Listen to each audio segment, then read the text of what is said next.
Vamos fazer contato com Marilu Cabanhas. Bom dia, Marilu, tudo bem? Oi, Rodrigo, bom dia, tudo bem? Espero que você tenha um excelente dia, Rodrigo, e todos que estão acompanhando aqui o nosso Jornal Brasil Atual. Bom, vamos falar aqui sobre as águas. Ontem foi o Dia Mundial da Água, né? Então a gente vai falar hoje profundamente sobre as águas. A Unesco publicou nesta segunda-feira um relatório que destaca o potencial das águas subterrâneas para gerar benefícios sociais, econômicos e ambientais caso sejam geridas de forma sustentável, é claro. O documento foi lançado paralelamente ao nono Fórum Mundial da Água, que começou também nesta segunda em Dakar, no Senegal, com o tema A Segurança da Água para a Paz e o Desenvolvimento. E a gente está aqui com o nosso colunista, Wagner Ribeiro, professor do Departamento de Geografia da USP e do Programa de Pós-Graduação em Ciência Ambiental, justamente para comentar esse relatório. Olá, Wagner, bom dia, seja bem-vindo. Bom dia, Marilu. Bom dia quem nos acompanha.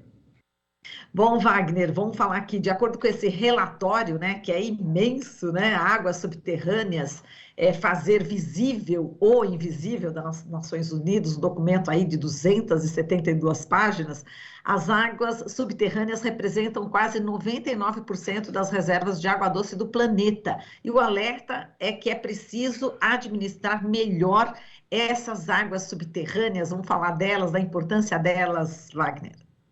Veja, Marilu, o documento, eu acredito que ele traz um alerta importante, porque ele difunde algo que é fundamental, né? As pessoas, em geral, não têm noção, mas a grande reserva de água que nós temos, né, água em estado líquido, é, de fato, a água subterrânea, né? As águas que ocorrem de modo superficial, seja em lagos, seja em rios, elas respondem por 1% do total da água disponível.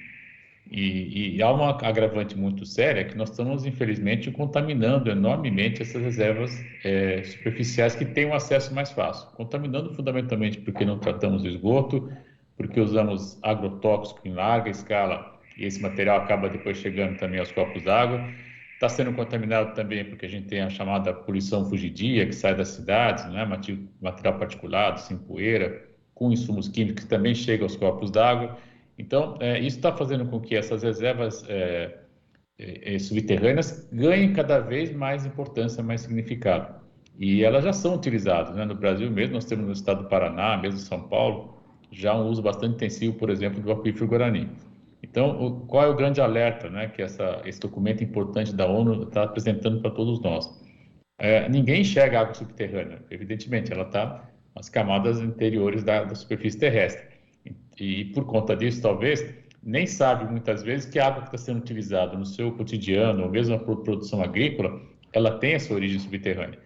Então, esse alerta é mostrar justamente a importância da água subterrânea e os cuidados que nós temos que ter para não contaminá-la, né? Porque se você contaminar, por exemplo, um aquífero, aí as consequências são ainda mais sérias, já que por gravidade, né, você vai ter a fragmentação da rocha e esse material todo vai penetrar e pode trazer seríssimas consequências, porque a descontaminação de um aquífero, Marino, é algo muito caro, muito difícil de fazer.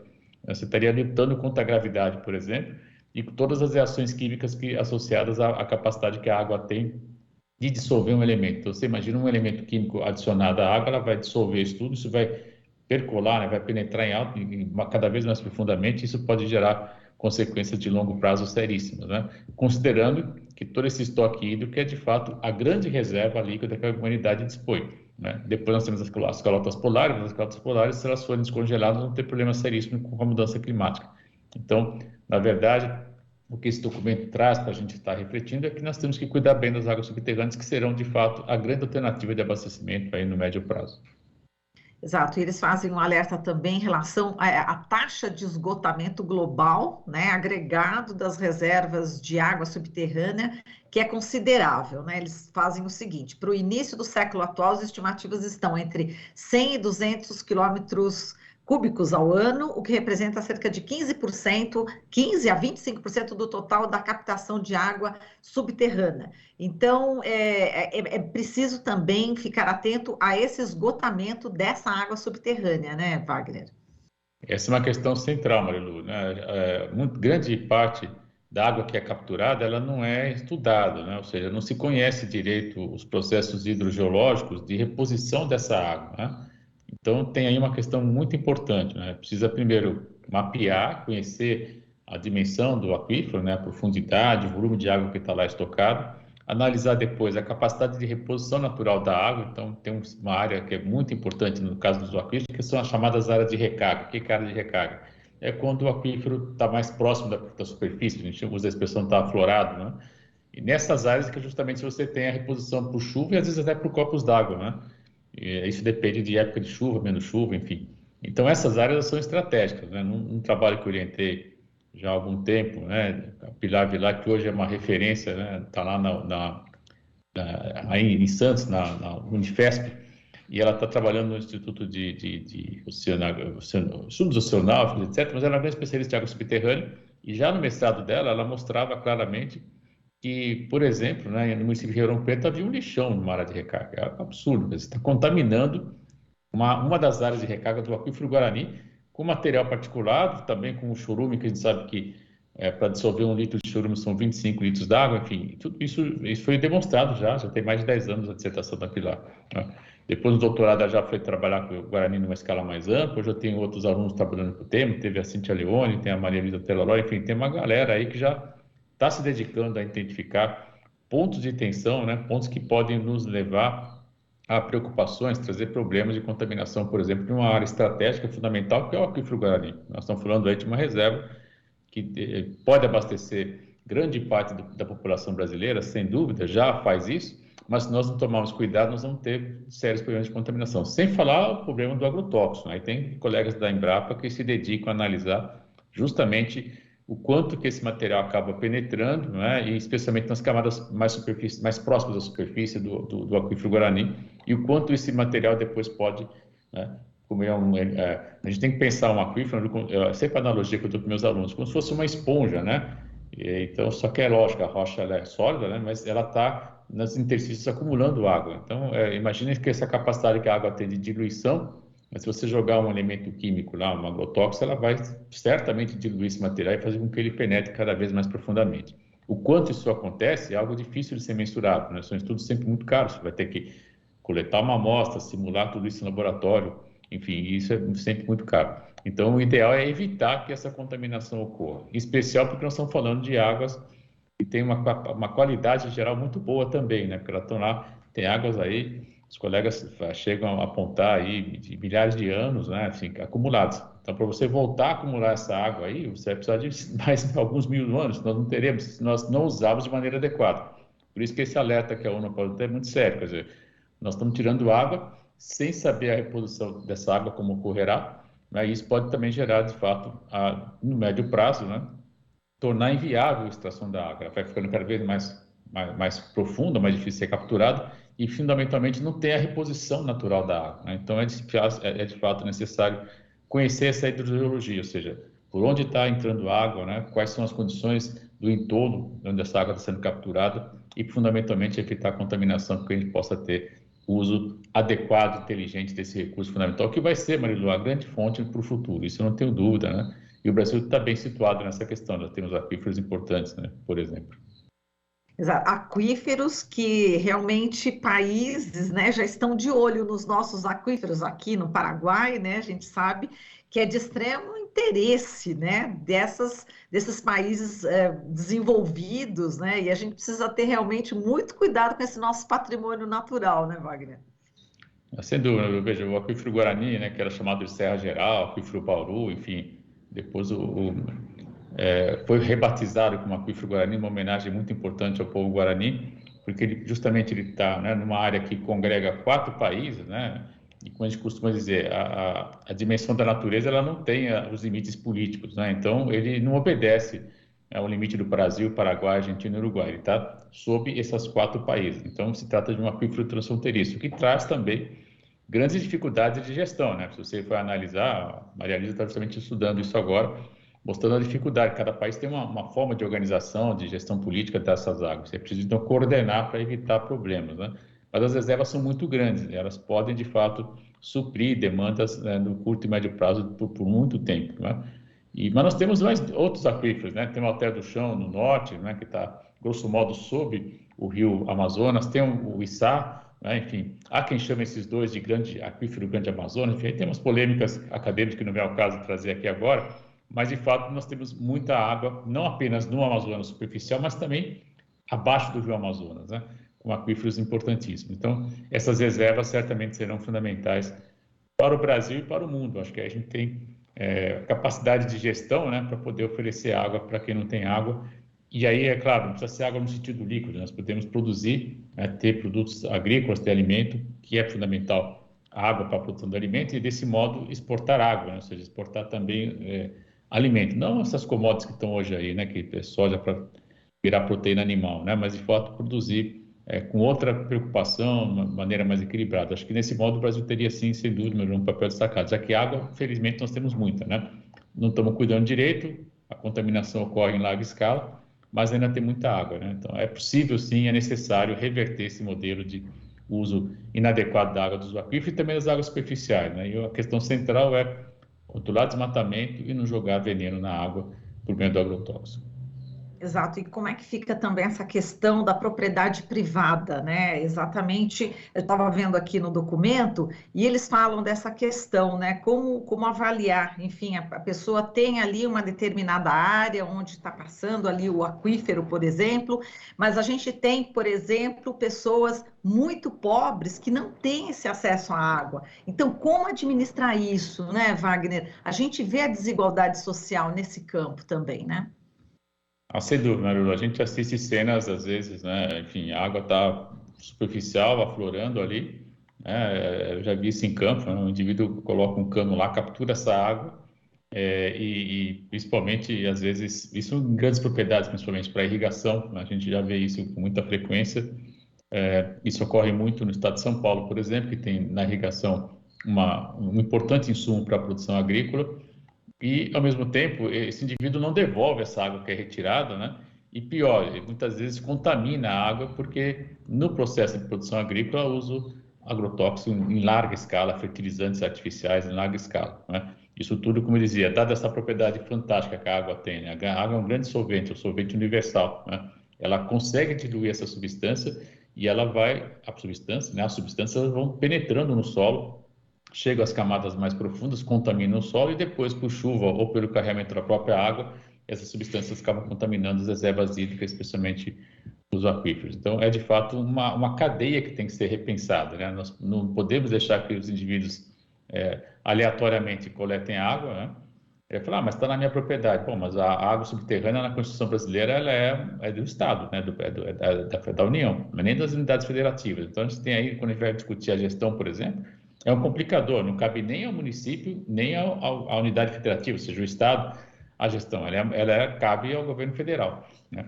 Um governo federal como esse que nós temos hoje, que tirou a Agência Nacional da Água e agregou a palavra saneamento, tirou do Ministério do Meio Ambiente, mandou para o Ministério do Desenvolvimento Regional. Me disseram que esse ministro fez um pronunciamento ontem, né, dizendo que nós somos o país da maravilha das águas. Eu não tive chance de ver, eu estava dando aula, mas eu vou até procurar ouvir depois.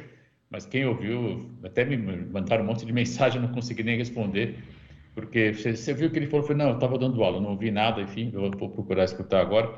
Mas é curioso, quer dizer, você tinha uma agência importante, que é a Agência Nacional da Água, agregou um dado fundamental, que é a ideia de saneamento, até estamos de acordo, mas você tira o Ministério do Meio Ambiente e passa para o desenvolvimento regional, ou seja, a água como um elemento de desenvolvimento, não mais como um elemento de conservação. Isso sinaliza muito para a sociedade, né? Em especial nas águas subterrâneas, que aí é, de fato, onde o governo federal deveria atuar, cabe a ele fazer essa gestão, né? Está definido em legislação nacional, e infelizmente a gente não acompanha nada disso, né? A gente vê, lamentavelmente, os aquíferos sendo utilizados a seu bel prazer, em especial em propriedades de agricultura monocultora, mas também em áreas industriais, em áreas urbanas também, né, Marilu? E a gente também, o uso de água subterrânea, que é muito frequente, por exemplo, em áreas metropolitanas, é o posto de combustível, né? Geralmente você vai lá, o pessoal que lava carro, etc., eles usam com muita frequência, né? Extraem água subterrânea. Enfim, tudo isso tem que ser muito bem ponderado, muito bem conhecido, né, muito bem estudado, porque depois pode ter, inclusive, problemas sérios, pode ter problema de acomodação do terreno, né? Se você tira essa sustentação, a água também tem essa própria sustentação. Muitas vezes ela é retirada em larga escala, sem estudos, e você tem acomodação, ou seja, você tem afundamento, uma palavra mais ligeira, né? E isso acaba muitas vezes comprometendo não apenas a área onde ela é retirada, mas também o entorno, porque depois que a acomodação ocorre, pode gerar fraturas em outras áreas e você vai ter problemas, inclusive com pessoas que nunca tiraram água daquele ponto, né? Então, tudo isso precisa ser realmente pensado, ponderado, né? E, claro, legislação e capacidade de fiscalização, algo que a gente não está assistindo, infelizmente, com esse governo. Exato, você está falando bastante também da agricultura, dos agrotóxicos, né? E eu estou vendo aqui no documento que eles destacam o nitrato, né? Nitrato proveniente de fertilizantes é contaminante antropogênico, predominante nas águas subterrâneas em todo o mundo. Os inseticidas, herbicidas, fungicidas, quando usados ou descartados aí de forma indevida, podem poluir as águas subterrâneas com carcinogênicos e outras substâncias tóxicas. Portanto, a gente, enfim, o ser humano ele pode estar sendo contaminado, não é, através dessas águas. E é importante que as pessoas saibam, e é importante, como diz a Paloma Costa ontem, né, que esteve aqui, e que inclusive foi a sua sugestão de pauta da semana passada, a gente colocou ontem a Paloma Costa no ar, ambientalista, né, jovem, que entrou na justiça justamente, enfim, contra a pedalada climática, né, dos ministros aí do meio ambiente e das relações exteriores, já no final de 2020, e ela estava falando exatamente que é preciso... precisa o envolvimento da sociedade. As pessoas também não podem só achar bonito que o jovem está lutando, precisa lutar junto, né? Os mais jovens, os mais velhos, todo mundo precisa, porque afinal de contas a gente é que está sendo contaminado, né, Wagner? Todo mundo, né? Não há dúvida, Lu. Primeiro eu queria cumprimentar você por trazer a Paloma, ela foi brilhante, né? Eu ouvi não em tempo real, mas ouvi depois no YouTube, enfim, o pessoal da produção me encaminhou, a Terlane, etc. Muito legal, agradeço os créditos, nem precisava, mas enfim. Mas eu diria o seguinte... Pauta sua. Imagina, a pauta é fundamental para discutirmos hoje em dia, né? A gente só vai reunindo aí as pessoas que têm o que dizer, ela tem muito o que dizer. E sexta-feira agora tem inclusive a greve pelo clima, né? A juventude está chamando uma greve geral pelo clima, teremos eventos aqui no Brasil também, então, enfim, algo que a gente também tem que estar atento. Acho que tem aí, felizmente, há uma agenda para ser coberta hoje. Eu espero que a TVT, a Rádio Brasil Atual, possa também destacar alguém para acompanhar isso tudo aí. Mas você me dá a oportunidade de falar algo muito sério, Maru. O nitrato é algo muito preocupante. Muita gente toma água engarrafada achando que é uma água de melhor qualidade que a própria operadora oferece, né? Mas muitas vezes não olha lá a quantidade de nitrato, né? Eu sou um chato, né? Quando a gente vai, às vezes, convidado, etc., para restaurante, bababá. Quer dizer, e era convidado, isso não acontece mais, mas enfim.